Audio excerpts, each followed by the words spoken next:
thevoicebeforethevoid.net. The Werwolf.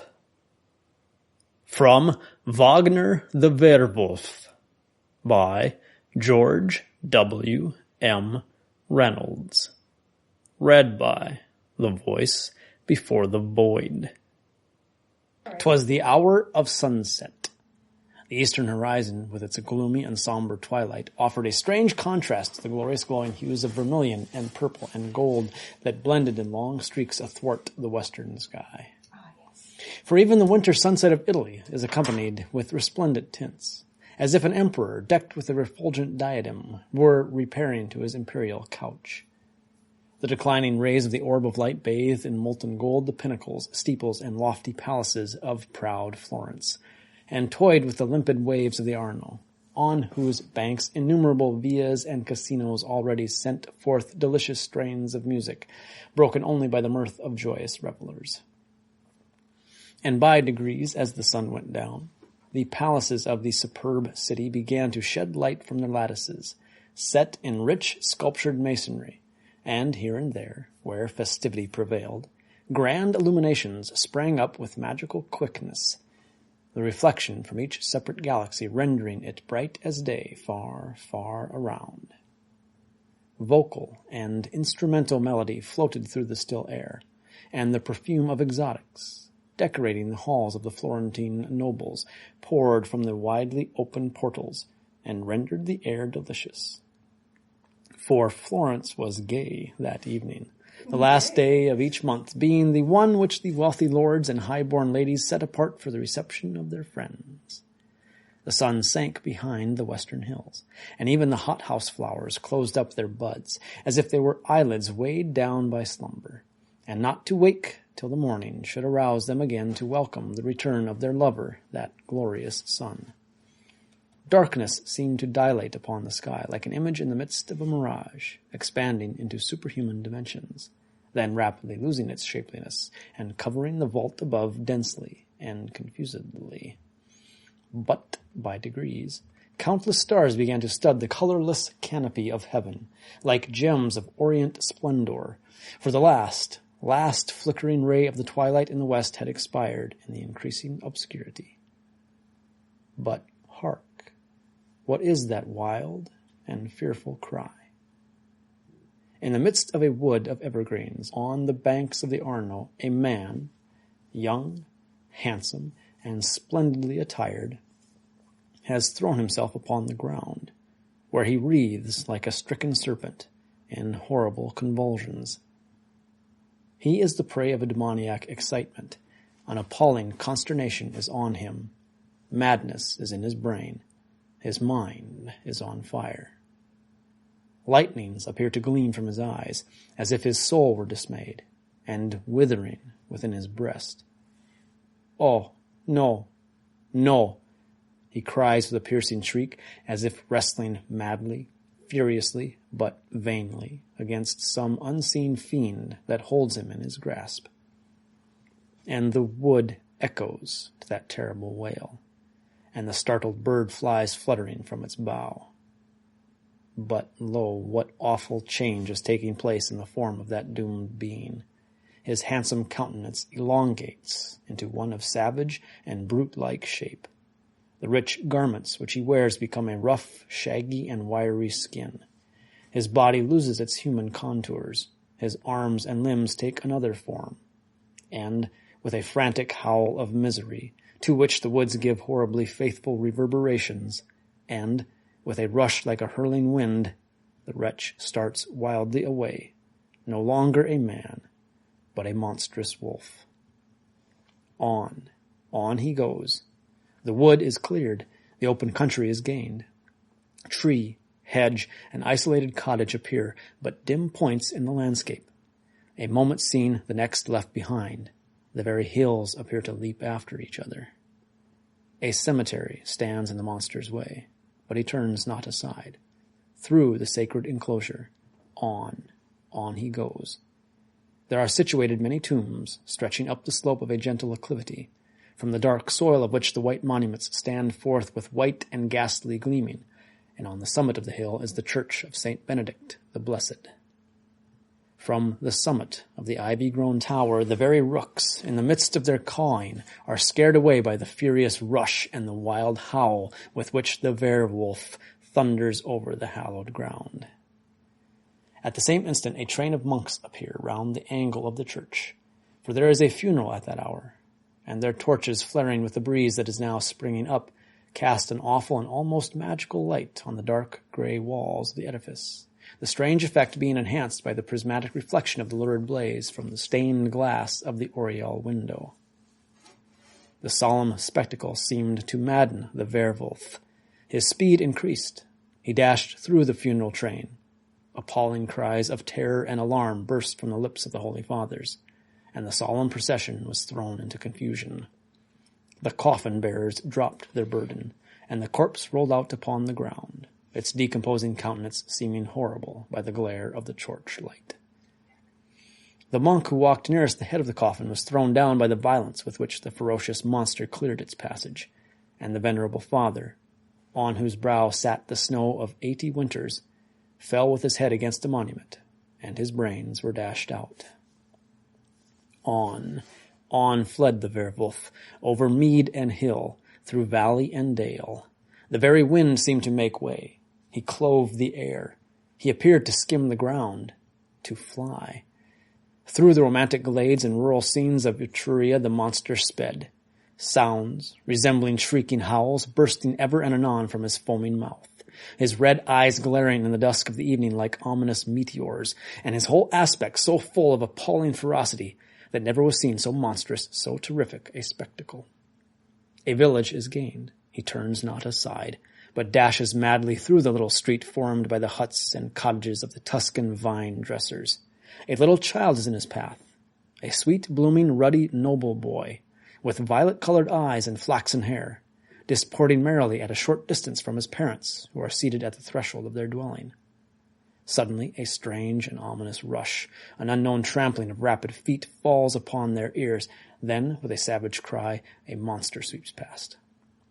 My child, screams the affrighted mother, and simultaneously the shrill cry of an infant in the sudden agony of death carries desolation to the ear. 'Tis done. 'Twas but the work of a moment.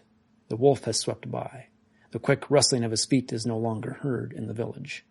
But those sounds are succeeded by awful wails and heart-rending lamentations, for the child, the blooming, violet-eyed, flaxen-haired boy, the darling of his poor but tender parents, is weltering in his blood. On speeds the destroyer, urged by an infernal influence which maddens the more intensely because its victim strives vainly to struggle against it.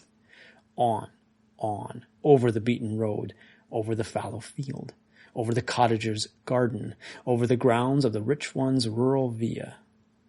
And now, to add to the horrors of the scene, a pack of dogs have started in pursuit of the wolf, dashing, hurrying, pushing, pressing upon one another in all the anxious ardor of the chase.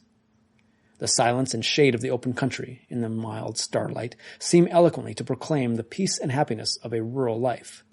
But now that silence is broken by the mingled howling of the wolf and the deep baying of the hounds, and this shade is crossed and darkened by the forms of the animals as they scour so fleetly, with such whirlwind speed along.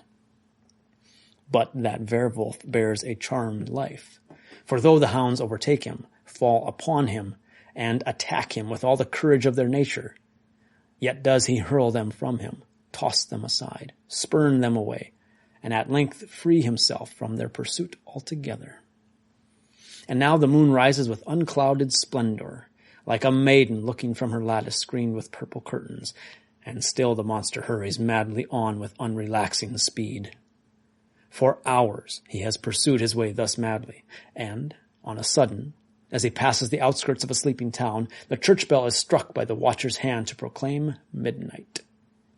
Over the town, over the neighboring fields, through the far-off forest, clanged that iron tongue, and the werewolf sped all the faster, as if he were running a race with that time whose voice had just spoken. On went the werewolf, but now his course began to deviate from the right line which he had hitherto pursued, and to assume a curved direction. From a field, a poor man was turning an ox into the main road, that he might drive the animal to his master's residence by daylight. The wolf swept by, and snapped furiously at the ox as he passed, and the beast, affrighted by the sudden appearance, gushing sound, and abrupt though evanescent attack of the infuriate monster, turned on the herdsman and gored him to death. On went the terrific wolf, with wilder and more frequent howlings, which were answered in 1,000 tones from the rocks and caverns overlooking the valley, through whose bosom he was now careering with whirlwind speed along. It was now 2:00 in the morning, and he had already described an immense circuit from the point where he had begun to deviate from a direct course.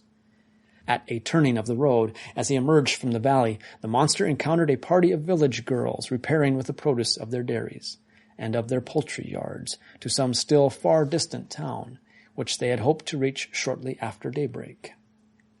Fair, gay, and smiling was the foremost maiden, as the bright moon and the silver starlight shone upon her countenance. But that sweet face, clad in the richest hues of health, was suddenly convulsed with horror, as the terrible werewolf thundered by with appalling howls. For a few moments the foremost village maiden stood rooted to the spot in speechless horror. Then, uttering a wild cry, she fell backward, rolled down a steep bank, and was engulfed in the rapid stream that chafed and fretted along the side of the path. Her companions shrieked in agony of mind. The wail was echoed by a despairing cry from the drowning girl, a cry that swept frantically over the rippling waters, and, in another moment, she sank to rise no more. The breeze had by this time increased to a sharp wind, icy and cold, as it usually is, even in southern climes, when the dawn is approaching, and the gale now whistled through the branches of the evergreen wood in the neighborhood of Florence, that vicinity to which the werewolf was at length returning. Still was his pace of arrow-like velocity, for some terrible power appeared to urge him on, and though his limbs failed not, though he staggered not in his lightning speed, yet did the foam at his mouth, the thick flakes of perspiration on his body, and the steam that enveloped him as in a dense vapor, denote how distressed the unhappy being in reality was. At last, a faint tinge was visible above the eastern horizon. Gradually the light increased and put to flight the stars. But now the oriental sky was to some extent obscured with clouds, and the werewolf gnashed his teeth with rage, and uttered a savage howl as if impatient of the delay of dawn. His speed began to relax. The infernal influence which had governed him for so many hours already grew less stern, less powerful, and as the twilight shone forth more plainly in proportion did the werewolf's velocity diminish. Suddenly a piercing chill darted through his frame, and he fell in strong convulsions upon the ground, in the midst of the same wood where his transformation had taken place on the preceding evening. The sun rose angrily, imparting a lurid, reddened hue to the dark clouds that hung upon the oriental heaven, as if the mantling curtains of a night's pavilion strove to repel the wooing kisses of the morn. And the cold chill breeze made the branches swing to and fro with ominous flapping, like the wings of the fabulous Simurgh. But in the midst of the appalling spasmodic convulsions, with direful wreathings on the soil, and with cries of bitter anguish, the werewolf gradually threw off his monster shape, and at the very moment when the first sunbeam penetrated the wood and glinted on his face, he rose a handsome, young, and perfect man once more.